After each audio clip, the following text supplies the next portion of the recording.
I actually had been naming control peace for a really long time. I had been calling my own sense of control over my environment peace. Peace for me went from being a feeling to an action. Yeah.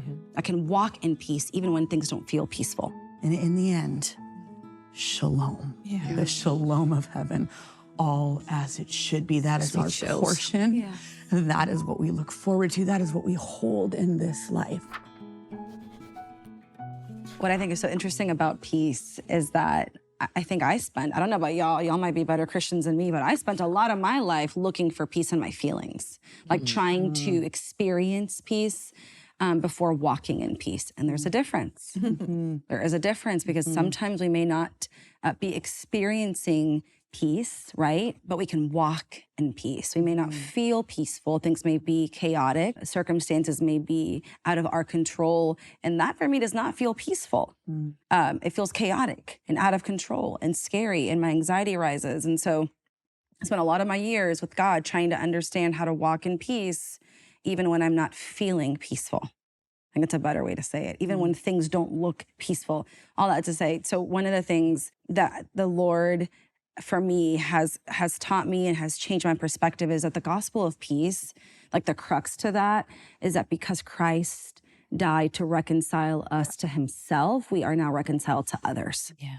And so there's this like cruciformity, this surrender, this I can love my neighbor, I can love God, I can walk reconciled in wholeness.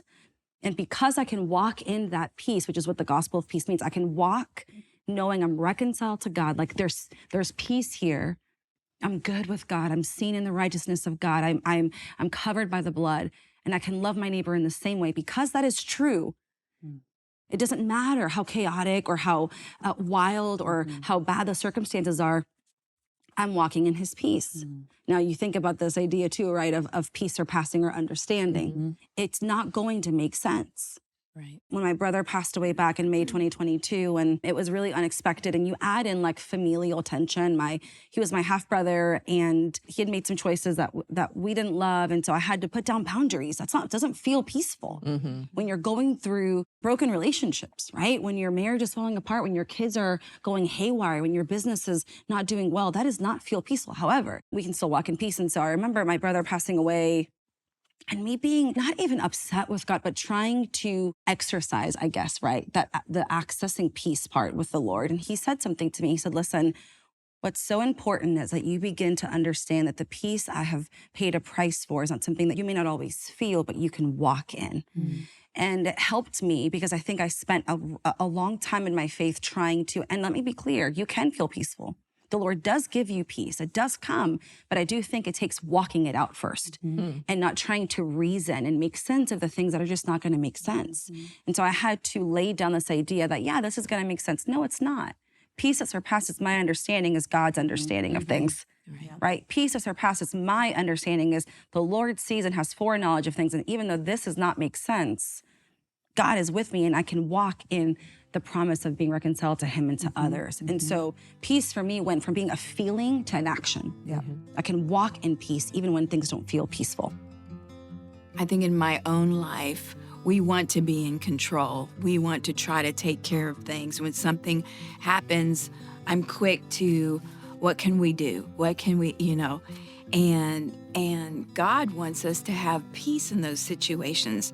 And I'm telling you that the older I have gotten, the more aware I am of when things happen, just to stop for a moment and remember that I don't have to bear this burden. I don't have to carry the weight of this, that I can throw it onto the Lord. I can give it to God right then and there.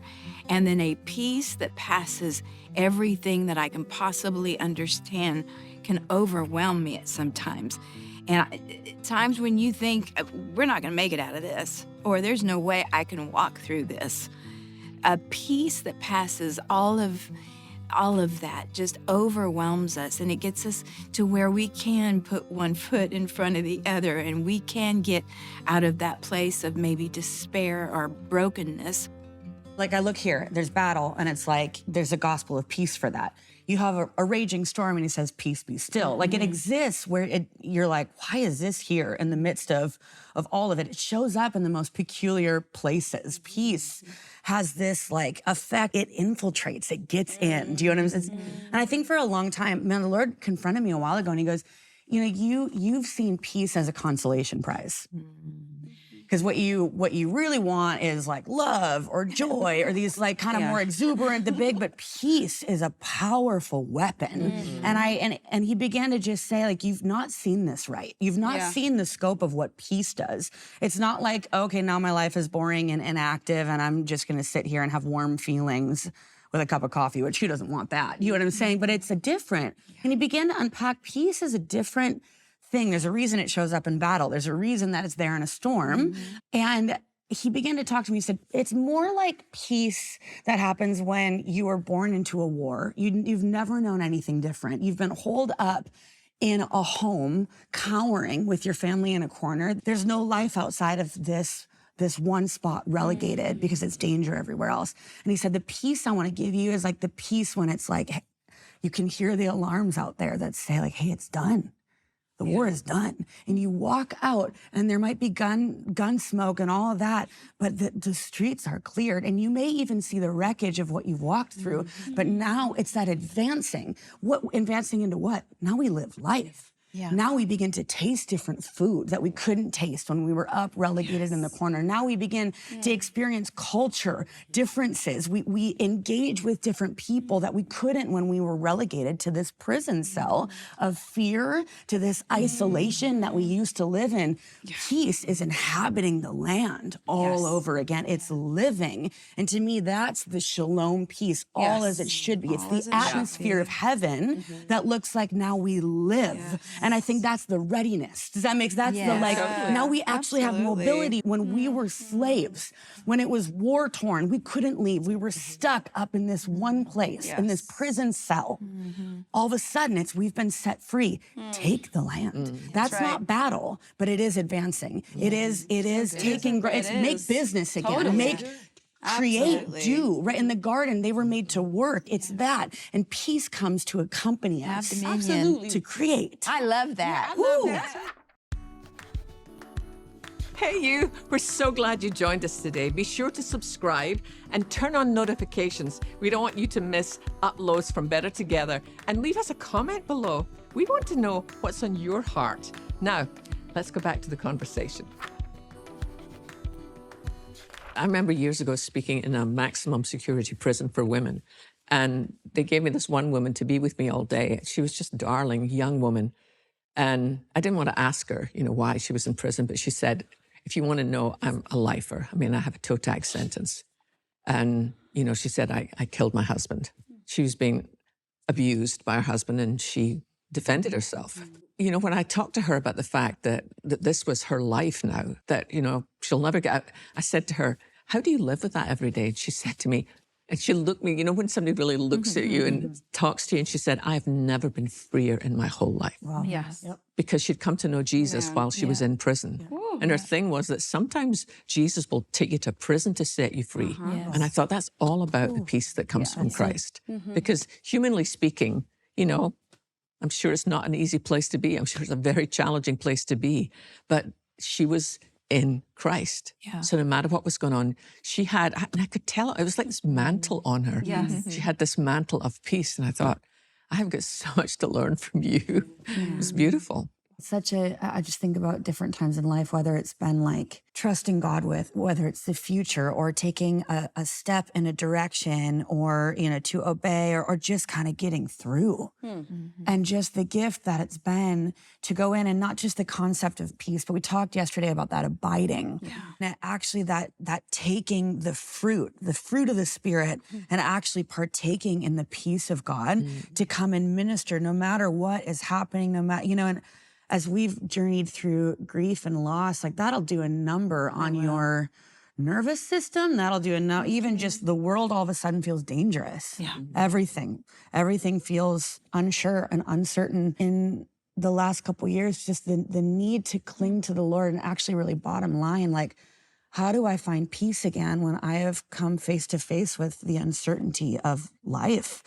And I realize I'm not in control the way that I'd like to. And I began to realize I actually had been naming control peace for a really long time. I had been calling my own sense of control over my environment peace, and him saying I have something different. And what you're realizing is they are not the same. Why? Because control, you've seen how much you don't have it. You're not in control. The illusion of control. The illusion of control, and actually the gift of, I'll say gift, even though, man, the gift of living the rest of my life now, not white knuckling everything as my best substitute for peace. What I can accomplish is just make everything, don't move anything, make it be still, just arrange everything every which way, and never take risk and never move forward and never whatever, because I can't be disrupted, because everything is balancing in the control that keeps me safe.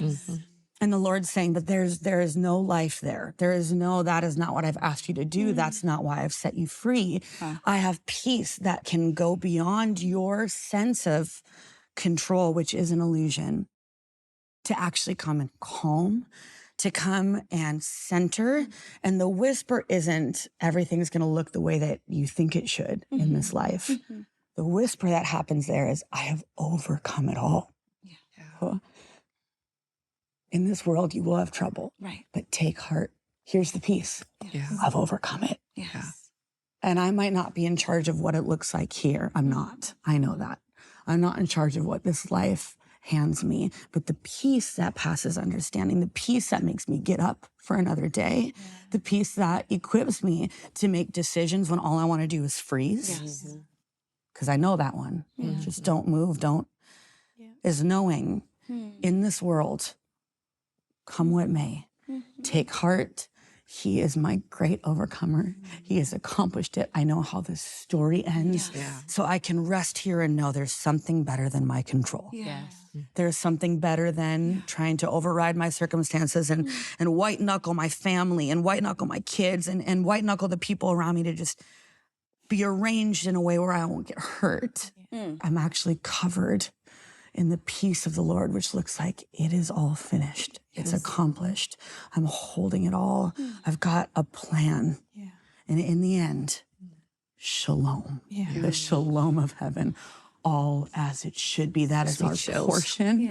That is what we look forward to. That is what we hold in this life.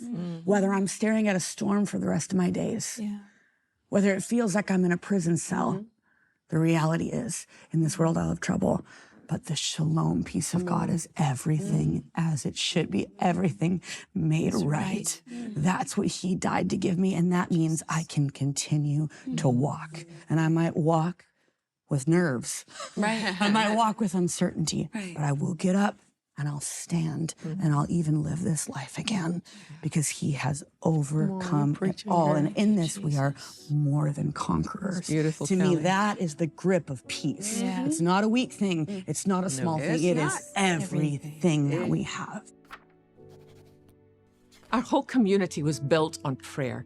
Please let us know how we can pray with you and for you in the comments below.